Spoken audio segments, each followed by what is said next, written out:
வணக்கம். இது கதைக்களம். கவிஞர் வாலியின் வைர வரிகளில் அவதார புருஷன் பாகம் 2. ஜனகன். ஜனங்களின் மனங்களில் உட்கார்ந்து ஊராண்டவன். மிதிலை அவனது தலைநகரம். மணி மாடங்கள் மலிந்த தலைநகரம். தென்றலே வந்து தெருக்கூட்டும். விண்ணீர் மேகம் தண்ணீர் தெளிக்கும். கைவளை மெல்ல தாளமிட மைவெளி மாதர் கோலமிட திங்களே வந்து விளக்கேற்றும். ஜனகன் விதேக நாட்டு வேந்தன், ஆயினும் விவேகமுள்ள மாந்தன். ஊர் மக்களுக்கு வரி விதிக்கையில் தர்ம நூல்களின் வரிகள் மிதித்த அளவே வரிகள் விதித்தான். வறியவருக்கு வரி எதற்கு என்று விலக்களித்தான். அவர் வெளிச்சம் பெற விலக்களித்தான். ஆதலால் ஆண்டவனை ஆண்டவனாய் ஆராதித்தனர் அந்நாட்டு மக்கள். ஜனகன் மயிலாசனத்தில் மேனியையும் மாந்தோளாசனத்தில் மனத்தையும் இருத்தியவன். கிரீடத்தை சிரத்திலும் வேத கிராந்தத்தை கருத்திலும் பொருத்தியவன். உலகாய்த உணர்வுகளை உதவாதென ஓரங்கட்டியவன். ஓய்வதற்குரிய ஞான வீட்டை உருவாக்க வேள்விகளால் சாரங்கட்டியவன். ஆன்மீகமும் லௌகீகமும் அறிந்தவன் என்று வான்மீகம் அவனை வர்ணிக்கிறது. தேர் நடத்தும் ஜனகன் ஒரு நாள் ஏர் நடத்த கொழுமுகம் நிலத்தை கீறிய இடத்தில் செழுமுகம் கொண்ட சேயுண்டு உதித்தது. அந்த மண் குழந்தை ஒரு பெண் குழந்தை. மண்ணில் உயிர் விளையுமா? குதலை பேசும் மதலையை கருப்பை வழங்கும் கலப்பை வழங்குமா? வேந்தனுக்கு விழிகள் முழுவதும் வினாக்குறிகள். பிள்ளை புதையலை அள்ளி எடுத்து பத்தினி கையில் பத்திரப்படுத்தினான். சீதை என்றால் உழுபடை சாலை குறிக்கும். அந்த பேரை வைத்தால் குழந்தைக்கு பாந்தமாயிருக்கும். சிந்தையில் இப்படி ஜனகன் எண்ணினான். உழுபடை சாலில் உதித்த செய்க்கு ஒரு நாள் பார்த்து சீதை என்று நாமகரணம் சூட்டினான். அன்றொரு நாள் அந்த புறத்தில் பந்து விளையாடினால் சிரிப்பில் சிந்து விளையாடும் சீதை. அப்போது அவள் 5 வயது பிஞ்சு நிலா. பந்து உருண்டு போய் பக்கத்தில் இருந்த சிவன் வில்லின் கீழே படுத்து கொண்டது. அந்த வில்லை அசைக்க ஆணைகளாலும் ஆகாது. சூரரை காற்றும் தொட்டு போகுமே தவிர தூக்கி போகாது. அத்தகு பின்னம் பெரிய வில்லை சின்னஞ்சிறிய சீதை ஆட்காட்டி விரலால் அப்புறப்படுத்தி பந்தை எடுத்து பார்த்தான் ஜனகன். அச்சச்சோ என்னும் அதிசய உணர்வு உச்சி முதல் அவன் உள்ளங்கால் வரை ஓடி உலுக்கியது. உடலை உண்டியல் போல் குலுக்கியது. இந்த வில்லை வளைப்பவனுக்கே வைதேகியின் மாலை என்று வேந்தற்கெல்லாம் எடுத்தான் ஓலை. பட்டண பிரவேசம். தூணியும் வில்லும் தோள்களை தழுவ, வெப்பு மிகுந்த வெயிலில் சுரந்த உப்பு வியர்வை உடல்களை கழுவ, நம்பிரானும் நம்பிரான் தம்பியும் தம்பிரானும் கூடத்தேர்ந்து தொடர்ந்து வந்தனர்.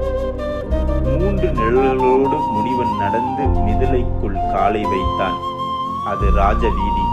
அதில் மன்னர் குடும்பம் பாதி, மந்திரி குடும்பம் மீதி. வீதியின் வலமும் இடமும் விதவையாகாத விருட்சங்கள் எப்பொழுதும் சுமங்கலிகளாக பூக்களை சூடிக்கொண்டு நிற்கும். தெருவின் இரு மருங்கிலும் பிரம்மாண்டமான திருமாளிகைகள். அவற்றின் உச்சியில் நின்றால் அங்கிருந்தே அம்புலியின் அழுக்கை அலம்பிவிட முடியும். மேலிருந்து கீழே பார்த்தால் மிதக்கும் மேகங்களின் முதுகுகள் தெரியும். ஒரு நேர்கோட்டில் மூவரும் நடந்து வர நடுநாயகமாய் வரும் ரகுநாயகனை பார்த்து வீதி உலாவரும் சோதி நிலாவோ என வியப்பை வெள்ளிகளில் அப்பிக்கொண்டு வேடிக்கை பார்த்தது ஊர். ஆதவன் குலத்து உதித்த மாதவன் ஓரிடத்தில் அண்ணாந்து பார்க்கையில் மரகத மாளிகையின் மேல் மாடத்தில் சீதள தென்றல் ஒன்று சரிகை பட்டாடை கண்டு நிற்பதை கண்டான். கண்டு நிச்சலமாய் நின்றான். அந்த சீதள தென்றலின் திருநாமம் சீதை. ஜானகி மானுட பெண்ணல்ல. நான் மேனியல்லை வர்ணித்து சொல்ல. அவள் வைகுந்தம் விட்டு வையகம் வந்த தெய்வீகம். ஈருடலின் சையோகம் இன்றி ஜனித்த வைபோகம்.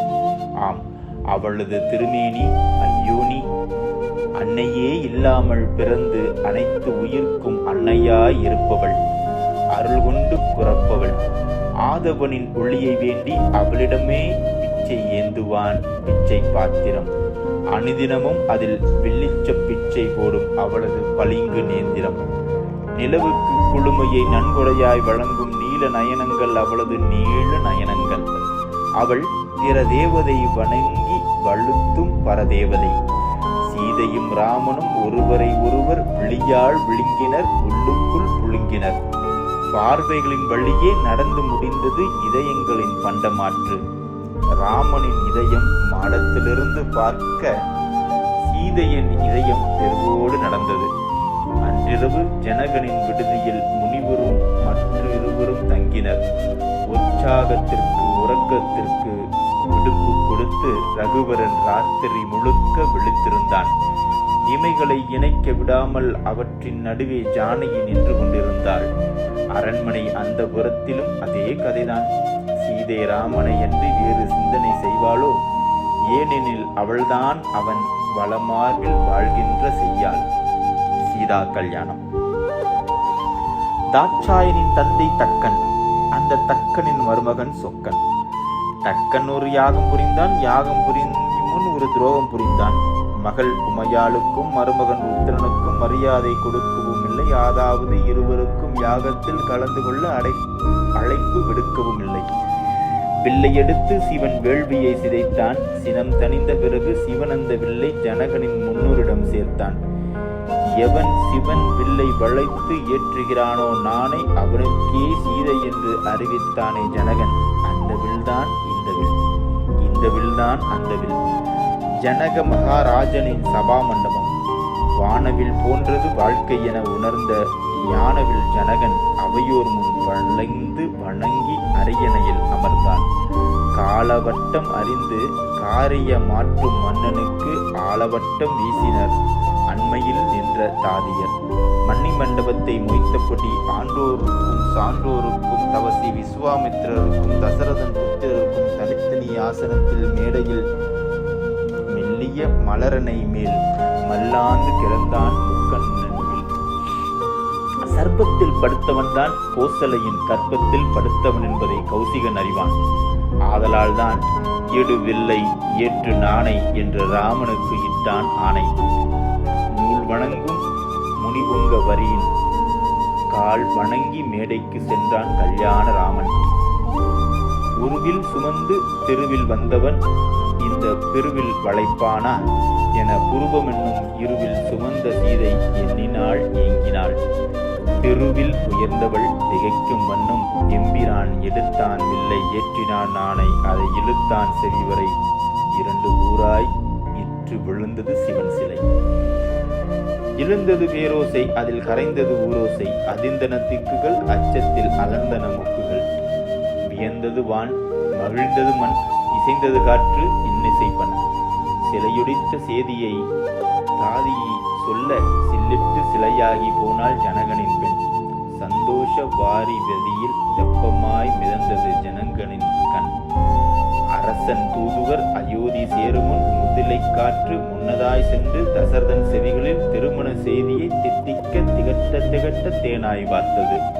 பங்குனி மாதம் மங்கள நேரம் மிதிலை பூண்டது மனவிழா கோலம். மக்கள் மனங்களில் சொற்களில் அடங்கா மகிழ்ச்சி புனல். குடில்கள் தோறும் கொழுந்து விட்டெறிந்தது குதாகல கனல். வஞ்சியர்கள் வண்ணப் பொடிகளை தூவி வீதிகளை வானவில்களாக்கினர். மாவிலைகளாலும் மஞ்சள் கொத்துகளாலும் தோரண சட்டை தைத்து வீடுகளுக்கு மாட்டினர். கும்மி கொட்டினர், குளவையிட்டினர், நால்வகை நாணத்திற்கும் விடுமுறை விட்டனர். வாத்தியம் முழங்க வலம்புரி சங்கொலிக்க மணமலர் வேய்ந்த மணவரை மேடையில் அஷ்டலட்சுமிகளும் ஒட்டு மொத்தமாய் ஓரூருவில் வந்தது போல் அண்ணலில் நிச்சலட்சுமியாய் எட்டழகு பெட்டகமாய் எதிர்வந்து நின்றாள் சீதை. கைவீசி வந்த வைகாசி நிலவை விழியில் மைபூசி வந்த தைமாசி மலரை வலக்கையால் மெல்ல பற்றி ராமன் வலமந்தான் தீயை சுற்றி. நீரை வார்த்து தன் மகளை தாரை வார்த்தான் ஜனகன். மஞ்சளில் தேய்த்த மங்கள நாணை வஞ்சியின் கழுத்தில் வள்ளல் சூட்டினான். சங்கமம் துலங்க குங்குமம் எடுத்து நிலாத்தூண் கொடுத்த நெற்றியில் தீட்டினான். ஜனகனின் இன்னொரு பெண்ணாம் ஊர்மிளை தன்னை இலக்குவனன் மணந்தான். ஜனகனின் தம்பியின் 2 பெண்களை 2 தம்பியரும் மணந்தனர். தத்தன் தசரதன் அன்னையர் 3 தம் புத்திரர் 4 புதுமணம் கண்டனர், பூரித்து நின்றனர். தேவரும் வாழ்த்தினர், யாவரும் வாழ்த்தினர். இந்த சேனலை தொடர்ந்து சப்ஸ்கிரைப் செய்யவும். அவதார புருஷன் கவிஞர் வாலியின் வைர வரிகளில் தொடர்ந்து இந்த தொடரை கேட்டு ரசியுங்கள். நன்றி, வணக்கம்.